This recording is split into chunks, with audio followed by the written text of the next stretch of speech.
Test series मैंने जितनी भी दी है, मुझे कभी भी 4 घंटे से कम नहीं लगा टेस्ट लिखने में। तो मोस्टली जो मेरा प्रिपरेशन रहा है वो गाइडेड रहा है भैया और बहुत सारे टॉपर्स के द्वारा, रादर देन की कोचिंग के द्वारा। हेलो एवरीवन, मेरा नाम विकास धायल है और राज कृष्णा 158 AIR 2021 अटेम्प्ट में मेरे साथ हैं। और आज हम एक बहुत ही इनफॉर्मल और बहुत ही इंपॉर्टेंट इशू को एड्रेस करना चाहते हैं। हम दोनों का ही मानना है, हमने जो बात करी है कि इस पे कोई चर्चा ज़्यादा हुई नहीं है और उसके बारे में हम कुछ ना कुछ इनका पर्सपेक्टिव जानना चाहेंगे और हम कुछ इंपॉर्टेंट आपके सामने पहुंचाना चाहेंगे। लेकिन फिर भी सिविल सर्विसेज में नहीं दिखती हैं इतनी ज़्यादा, बहुत ही कम, 150 के आसपास लड़कियाँ होती हैं जब 600 लड़के होते हैं। तो एक तो ये प्रॉब्लम होती है। दूसरी प्रॉब्लम ये है कि IITs का डोमिनेशन है, IIMs का डोमिनेशन है उसमें, जबकि संख्या में अगर देखें तो इनमें शायद में भी 20,000 लोग होंगे टोटल मिला के, या कुछ पर्टिकुलर प्रीमियर इंस्टीट्यूशन है दूसरे, उनका डोमिनेशन है। तो आपको क्या लगता है कि ये प्रिविलेज जो है ये कहाँ से निकल के आता है? क्या उनके पास में एक ऑलरेडी एग्जिस्टिंग मैकेनिज्म है जिसके थ्रू उनको गाइडेंस मिलता रहता है?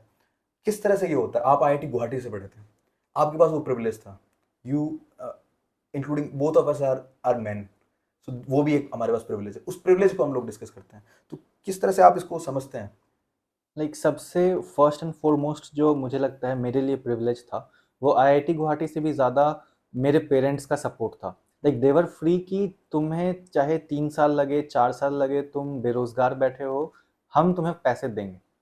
तो वो कांस्टेंट फ्लो ऑफ मनी जो घर वाले भेज रहे थे, that I think is the biggest privilege. और ऐसा नहीं है कि उनके पास बहुत पैसा है और वो मुझे थोड़ा सा दे रहे हैं, उनके पास जो थोड़ा सा है वो उसका बहुत सारा पोर्शन मुझे दे रहे हैं। तो एक्चुअली उनका वो, आई डोंट नो, उन्होंने जो किया दैट इज अनपैरेलल्ड। सही बात। और 2-3 मेरा जब पहले अटेम्प्ट में नहीं हुआ तो देवर कि हाँ इस बार तो नहीं होना था क्योंकि अभी भी ग्रेजुएट हुए हो। फिर सेकंड टाइम में नहीं हुआ तो कि ठीक है फर्स्ट मेंस था। बट थर्ड टाइम में नहीं हुआ तो देवर थोड़ा वो परेशान होना शुरू हुए। और फोर्थ टाइम में जब फाइनली हो गया तो देवर वेरी रिलैक्स्ड। तो उनके लिए बहुत ही स्ट्रेसफुल था, मोर देन मी, जब मैं इस स्ट्रगल फेज में था। और इसके अलावा जो प्रिविलेज है वो ऑब्वियसली बीइंग अ मैन, मैं आराम से अकेले सिटी में मुझे भेज दिया गया, कोई भी उन्हें उस टाइप से टेंशन नहीं थी कि अकेले रह रहा है वहाँ पे। आई हैव फ्रेंड्स हेयर, सो मैं फ्रेंड्स के साथ यहाँ फ्लैट में रह रहा था अपने कॉलेज मेट्स के साथ। उसके अलावा कॉलेज का प्रिविलेज डेफिनेटली 2018 तक आई थिंक हम सब मेरे जितने भी फ्रेंड्स थे सबके साथ में कि भाई कैसे होगा, हमने किसी को देखा नहीं है। बट जब 2018 में अक्षत जैन भैया की रैंक 2 आ गई तो वी वर कि भाई अक्षत जैन भैया ने कर लिया, हमारे साथ के थे, 1 साल सीनियर ही थे वो हमसे, और काफ़ी लोग उनको एल चिरिंगा टीम से जानते भी थे जो हमारा कॉलेज फेस्ट है। तो फिर वी वर कि ओके ये तो बहुत ही अचीव किया जा सकता है। तो ये जो कॉन्फिडेंस है that I think is very important as well. बहुत सारे आपने जो प्रीमियर इंस्टीट्यूट्स का नाम लिया उसमें भी कॉन्फिडेंस वाला जो प्रिविलेज है वो सबसे इंपॉर्टेंट है।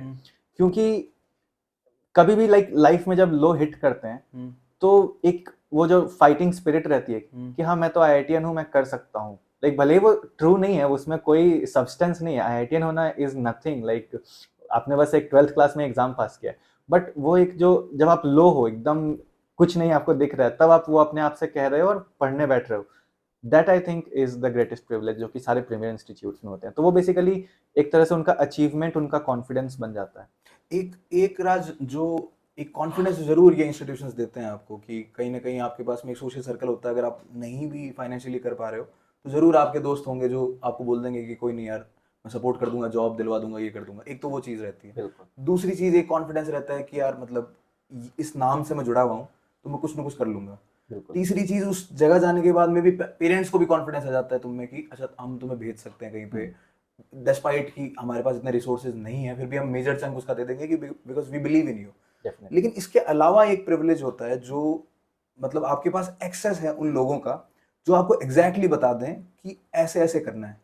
तो क्या आपके पास वैसा एक्सेस था? डेफिनेटली। तो मेरे 2 बहुत ही क्लोज कजन भैया हैं जो कि ये तैयारी कर रहे थे एग्जाम की। उन्होंने मेरे से 1-2 साल पहले शुरू किया था।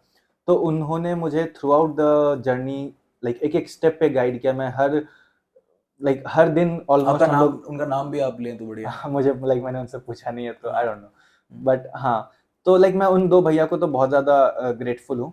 क्योंकि मैं हमेशा उनको कॉल करता हूँ कि भैया ये दिक्कत है, और वो बहुत ही सीरियस एस्पिरेंट्स हैं, लाइक मैं उनको अपने से बेटर एस्पिरेंट्स मानता हूँ, और वो ऑब्वियसली मेरे से ज़्यादा नॉलेजेबल और सब कुछ है उनके पास, बट ऑब्वियसली लक फैक्टर जो है एग्जाम में वो मेरे साथ रहा, बट हाँ उन्होंने मुझे हर स्टेप पे गाइड किया, फ्रॉम प्रीलिम्स मेंस, मटेरियल क्या पढ़ना है क्या नहीं पढ़ना है, कोचिंग लेनी है या नहीं लेनी है, सब कुछ। इसके अलावा फिर दीपेश केडिया भैया थे, उन्होंने केमिस्ट्री में मुझे काफ़ी हेल्प किया, मैं लाइक उनको मैसेज भी करता था और वो लाइक प्रॉम्प्ट रिप्लाई कर देते थे। और भी फिर मेरे कॉलेज के भैया थे गौरव अग्रवाल, उन्होंने शायद लास्ट ईयर किया था। तो ऐसे लाइक लोगों को अगर मैं मैसेज कर रहा हूँ तो वो मुझे रिप्लाई कर दे रहे हैं, हो सकता है वो क्योंकि मैं उनके कॉलेज से हूँ इसलिए कर रहे हो, या मैं उनको जानता हूँ, तो that is actually very big privilege, क्योंकि मैंने कभी फाउंडेशनल कोचिंग नहीं की, मैंने बस अपने ऑप्शनल की कोचिंग की, उसके अलावा टेस्ट सीरीज मैंने लिए, बट टेस्ट सीरीज का भी मेजर फायदा मैंने तब उठाया जब मैं उसको घर पे लाके और अपने एनवायरनमेंट में कर रहा था, रादर देन कि मैं वहाँ कोचिंग में जाके जब कर रहा था।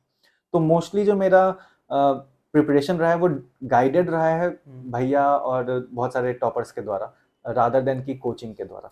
तो ये जो चीज़ है कि आपका आपका कोई जानने वाला या आपका कोई जो आपका शुभचिंतक हो, वो आपको बता रहा है कि यार मैंने ये गलतियां कर ली हैं, मैं ये बातें तुम्हें बता रहा हूँ, इन चीज़ों के इन सारी बातें जो मार्केट में फैली हुई इनके पीछे मत पड़ना, ये चीज़ कर लेना, तो उससे एक तो वैलिडेशन मिलता है आपको कि अच्छा उन्होंने बोला है, उनका अच्छा स्कोर था, तो मतलब मैं ये कर लेता हूँ, और आई एम, क्योंकि वास्ट इतना है एग्जाम, तो वो वैलिडेशन आपको कहीं ना कहीं मिला। उसके अलावा जो एक चीज़ जो और लोगों के साथ होती है, जैसे this is something that you are able to, मतलब ऐसा नहीं है कि कोई आप में आपकी गलती है ये होने में, लेकिन मतलब सिस्टमैटिक अगर हम उस चीज़ की बात करें कि ये एग्जाम प्रॉमिस करता है कि एवरीबडी गेट्स इक्वल अपॉर्चुनिटी, जो कि करता भी है, क्योंकि एक फ्री एग्जाम है, कोई भी दे सकता है, 100 रुपये फीस है, बहुत ही ट्रांसपेरेंट है, सब कुछ है।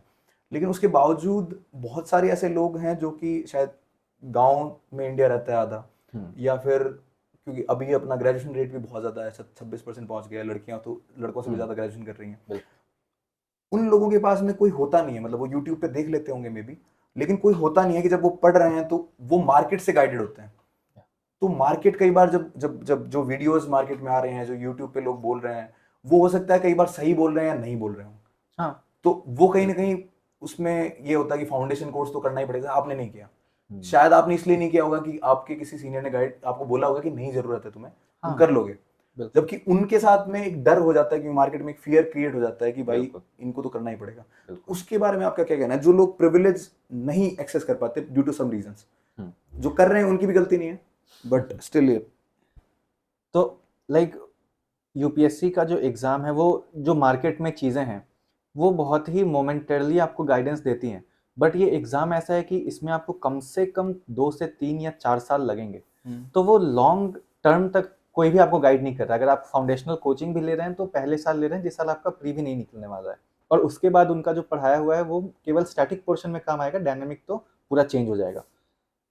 तो वो गाइडेंस मतलब उतना लॉन्ग टर्म नहीं है, वो आपको थोड़ी चीज़ें बता देंगे, बट डेफिनेटली कोचिंग का ये फायदा रहता है कि आपको एक पीयर ग्रुप प्रोवाइड कर देता है, जो कि मेरे पास ऑलरेडी था, क्योंकि मेरे कॉलेज में बहुत सारे लोग थे, मेरे अपने फ्रेंड्स थे जो कि इस एग्जाम की तैयारी कर रहे थे, और मेरे भैया भी थे जो कि ऑलरेडी कर रहे थे, तो वो पीयर ग्रुप के लिए मुझे कोचिंग नहीं जाना पड़ा, और दैट डेफिनेटली हेल्प्स, क्योंकि अगर मैं अकेले तैयारी कर रहा हूँ तो एनी डे मुझे लगा कि मैं क्यों कर रहा हूँ, इससे अच्छा तो मैं जॉब कर लूंगा आराम से, तो there I should go.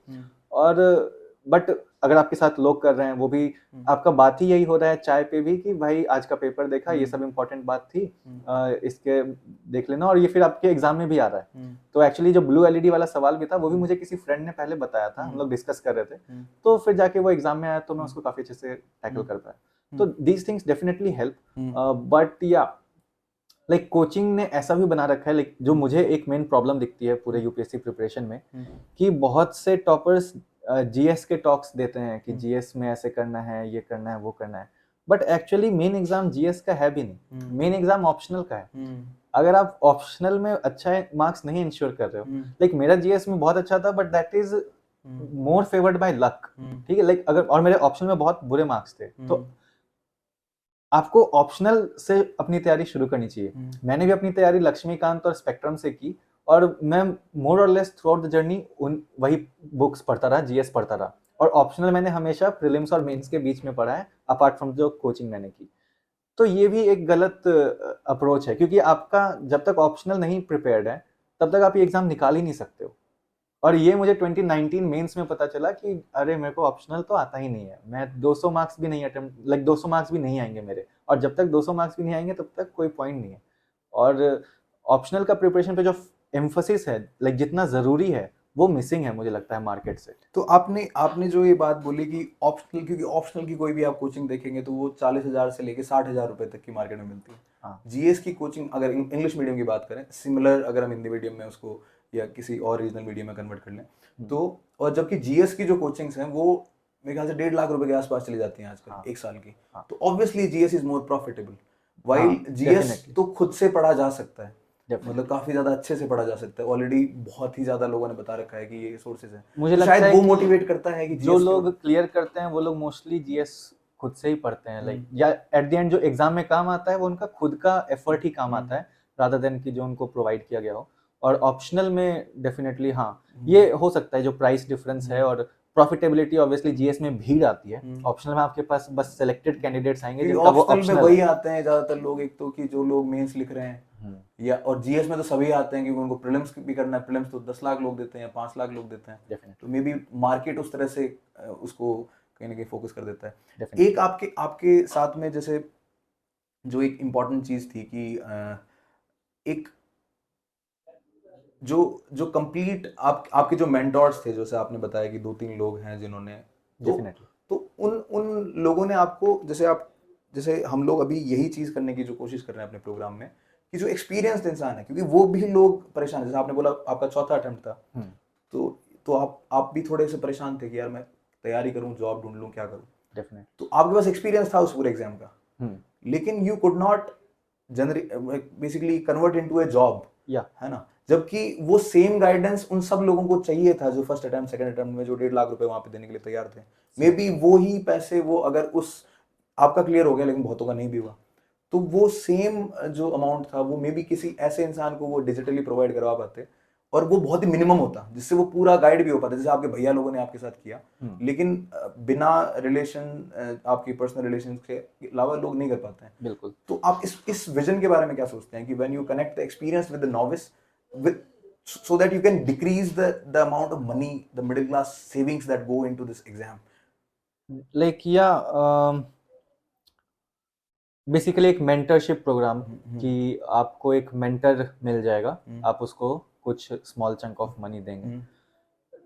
Demand है इसकी काफ़ी एक्चुअली, और लोगों के मेन दिक्कत भी मुझे लगता है कोचिंग की नहीं बल्कि मेंटर की दिक्कत होती है, कि उन्हें कोई बताने वाला नहीं है कि वो जो कर रहे हैं वो सही कर रहे हैं या वो गलत कर रहे हैं।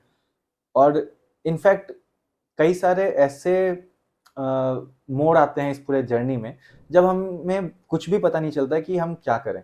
इतना ओशन ऑफ रिसोर्सेज है यहाँ पे, क्या पढ़ना है नहीं पढ़ना है, और जो कॉन्फिडेंस या वैलिडेशन जो आप कह रहे थे, तो वो वैलिडेशन अगर मिलता है तो definitely it helps. Obviously that depends on कि मेंटरशिप की क्वालिटी पे बेसिकली वो डिपेंड करता है, बट या अगर एक बहुत ही अच्छा मेंटर है तो the journey can be made lot easier. Like इसमें मैं अर्तिका शुक्ला मैम का भी एग्जांपल देना चाहूंगा कि उन्होंने काफी शॉर्ट स्पैन में पूरी 4 महीने का जो रिकॉर्ड था, जिसको देख के काफी बिल्कुल, ज्यादा हम भी मोटिवेट हुए थे अपने कॉलेज के मैंने भी अपनी तैयारी उनके वीडियोस देख के किया था, और मुझे फिर जब मैं स्ट्रगल में था तो मुझे लग रहा था कि मैम ने क्या बोला था, लाइक कैसे, ये तो पॉसिबल ही नहीं है, यहाँ 4 साल हो चुके हैं। बट या लाइक उनके ब्रदर्स थे जो कि ऑलरेडी सर्विस में थे, तो that I think definitely shortens the ज्यादा गाइडेड तैयारी थी वो, मतलब शॉर्टन्स द टाइम स्पैन जो आपको लगने वाला है। जैसे शायद जो टीना डाबी और रिया डाबी का जैसे जो केस हुआ कि सेम ऑप्शनल, सेम नोट्स, मतलब एक पूरा पाथ था, वही पहला अटेम्प्ट, आई थिंक मेरे को इतना पता है, सेम डबल डिजिट रैंक। बिल्कुल, तो वो कहीं ना कहीं उस चीज से आ तो रही है कि मतलब अगर, और कई जगह ऐसे भी एग्जांपल आते हैं कि एक ही फैमिली से 2-3 लोग क्लियर करते हैं, तो वो कहीं ना कहीं उससे निकल के आती है कि आपके पास कोई ऐसा बताने वाला हो जो आपको आपके अंदर स्टेक हो जिसका कुछ ना कुछ, तो वो चीज कहीं ना कहीं करी जा सकती है। और एक और चीज है कि कई बार हमें एग्जाम बहुत बड़ा लगता है कि ये एग्जाम तो बीटेबल ही नहीं है, कुछ भी हो रहा है, कुछ भी पूछ रहा है। तो जैसे मेरा ही एक फ्रेंड था जिसने लास्ट ईयर क्लियर किया था एग्जाम, तो ऑल ही यूज्ड टू से कि तुझे जितना पता है तो उतना ही लिख के आ तो तेरे नंबर आ जाएंगे। बट वो वैलिडेशन अगर लाइक आपको सिलेक्टेड कैंडिडेट नहीं दे रहा है तो मुझे लगता है वो नहीं काम करता है। बट या इसकी वजह से कई बार जैसे जो मेरे साथ भी हुआ जर्नी में, आपके साथ भी हुआ होगा कि अ, आप टाइम लूज कर जाते हो क्योंकि टाइम कम है, रिसोर्सेज तो बहुत सारे हैं। तो जब आपको वैलिडेशन नहीं मिलता है तो आप कई बार ओवर स्पेंड कर देते हो टाइम को किसी पर्टिकुलर टॉपिक पे कि यार नहीं, इतना तो नहीं अच्छा हो पाया है, शायद और करना पड़ेगा। कोई बता दे आके कि यार इतने से इतना ही मेरा था। हाँ। मैंने भी एग्जाम दिया था, जैसे आपने बताया कि भाई मेरा भी 1 घंटा 45 मिनट लग गया था ऐसे लिखने में। कोई और इंसान लिख रहा होगा किसी टेस्ट सीरीज में, उसको लग रहा होगा और उसको लग रहा है कि यार बाकी सब लोग तो बोलते हैं 1 घंटा 25 मिनट में कर लो, 5 मिनट तक उसको रिवाइज करो टाइप्स।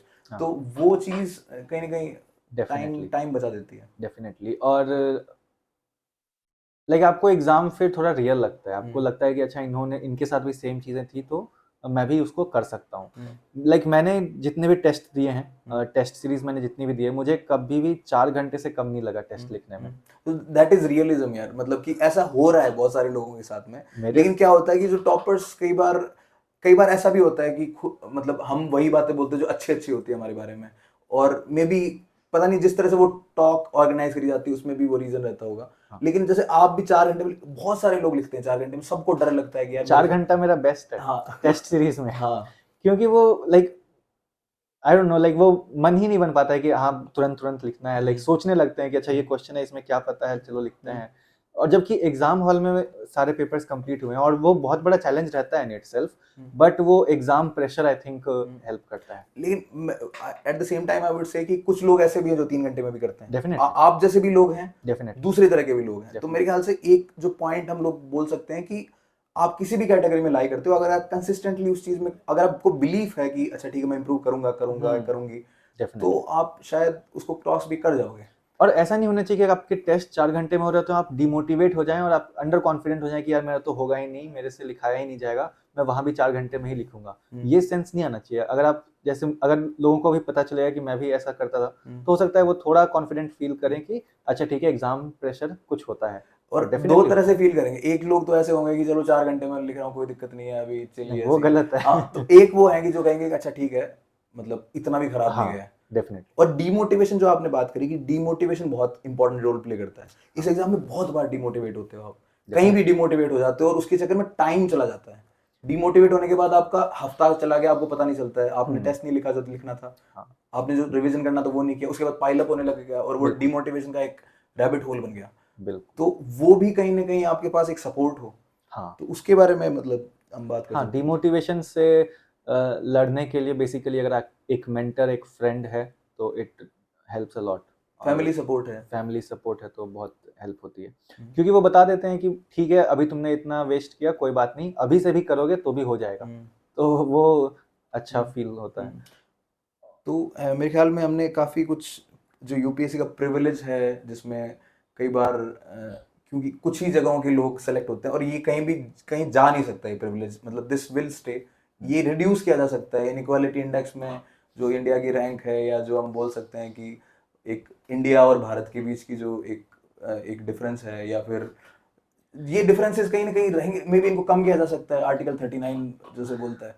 और तो ये भी है कि लाइक बहुत से लोगों को लगता है कि दिल्ली आके ही तैयारी करनी होगी। ये वाला एक प्रिविलेज भी काफी लाइक डोमिनेंट है। जैसे आपने भी बोला कि यार कोचिंग्स में आपको पीयर ग्रुप मिल जाता है, हाँ खास तौर पे लड़कियों के लिए अपने देश में शायद मेरे ख्याल से जो एग्जाम नहीं क्लियर कर पाती उनके लिए वैलिडेशन सबसे इंपॉर्टेंट पार्ट प्ले करता है। दूसरी बात, जैसे आपने या मेरे साथ जो हुआ कि घर वालों ने बोला कि कोई नहीं बेटा, कांस्टेंट फ्लो ऑफ रिसोर्सेज आपको मिलेगा और हम नहीं आपकी आप पे ट्रस्ट करते हैं, तो वो शायद लड़कियों को नहीं मिलता पाता है अपने देश में।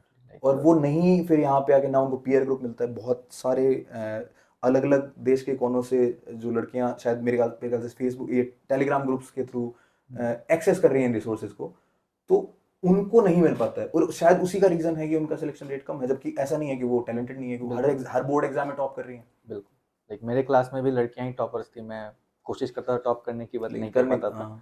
बट या प्रिविलेज और पेरेंटल सपोर्ट, फैमिली का जो कॉन्फिडेंस है आप में, दैट हेल्प्स अ लॉट। और लड़कियों को डेफिनेटली कम मिलता है पेरेंटल सपोर्ट, उन पे एक अलग प्रेशर रहता है और रिसोर्सेज का शेयर भी उनको उतना नहीं मिल पाता है, जो भी हमारा प्रेजुडिस है, जिसकी वजह से जाने अनजाने में जो मोस्ट लिबरल ऑफ पेरेंट्स भी होते हैं वो भी कहीं ना कहीं एक अनजाने में वो चीज़ हो जाती है। और मे बी उस चीज़ का सोल्यूशन यही है कि उसको लेस प्राइस पे किया जाए। You can have a peer group on social media. Insights ने शायद शुरू किया था ऐसा कुछ, जो पीयर रिव्यूइंग का सिस्टम था, शायद फ्री पीयर रिव्यूइंग का। और भी आईएस बाबा सिक्योर, ने हाँ सिक्योर का जो सिस्टम हाँ, था, शायद वो उस तरह की चीज़ों से हम कर सकते हैं कि उतनी ही लड़कियां भी इस एग्जाम में सेलेक्ट हों, क्योंकि वो डेफिनेटली इंपॉर्टेंट है कि अगर वो ब्यूरोक्रेटिक रूल्स में नहीं है तो रोल मॉडल्स कौन होगा? Hand that rocks the cradle rule the rules the world. World. So इसी मेरे ख्याल से बात के साथ हम इसको एंड करते हैं। हमने एक डिस्कशन करने की कोशिश करी, एक बात करने की कोशिश करी कि कैसे राज कृष्णा के साथ में, जो खुद इस एग्ज़ाम को बहुत बार